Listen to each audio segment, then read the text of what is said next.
Hello everyone and welcome back to 모두행복TV. This is Matthew Teacher and today we're gonna look at more tips on how to make you sound more fluent when you speak English. One way to sound more fluent when you speak in English is actually to use a little bit of speech disfluency. Wait, fluency and using disfluency? That doesn't sound right. No, it is. Let me explain. In order to sound more fluent, even if you're not quite that fluent, it does take a little bit of practice in the form of listening, copying, and emulating first language English speakers, including their speech disfluency. What do I mean by this? Let's take a look. So speech disfluency is when you break up an otherwise grammatical sentence with filler words like,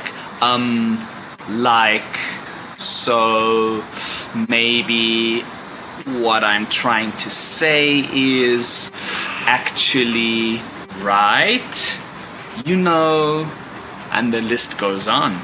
Now there are words, but some of them are also phrases. So filler phrases or filler words. Now the real term for these words is actually called discourse markers. Two things before we continue.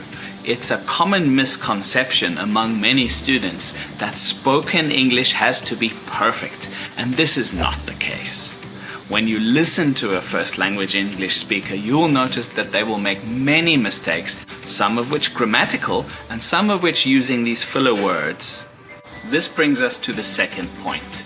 The use of discourse markers or fillers is generally only permitted in spoken English conversation, so please try not to put them in your writing.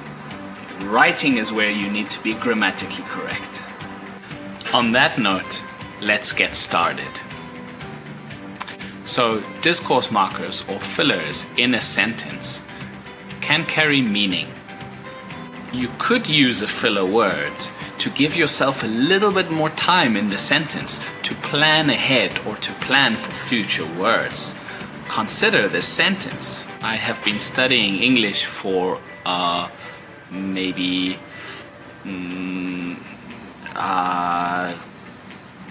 20 years.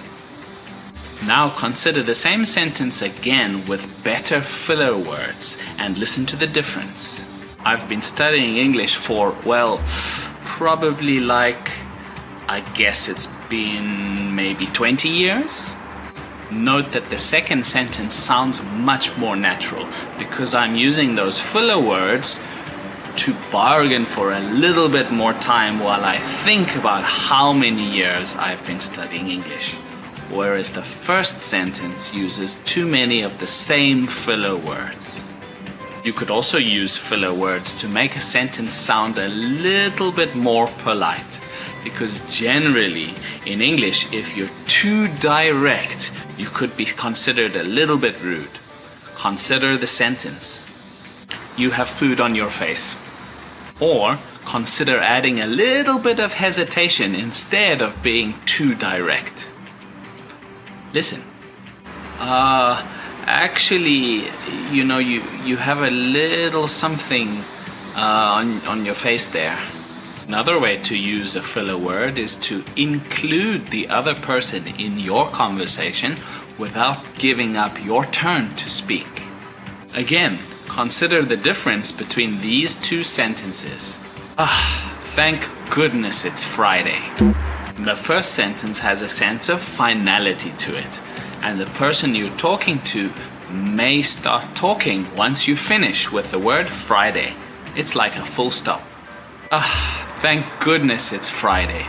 I'm really looking forward to the weekend. The second sentence, by adding the word includes the other person in the conversation, but also lets them know that you're not finished talking and you can add extra information. Right, that's all we have time for today. But if you like this and you find it useful, please remember to like and subscribe, and we'll do more next time, right here on 모두행복TV. Bye bye everybody.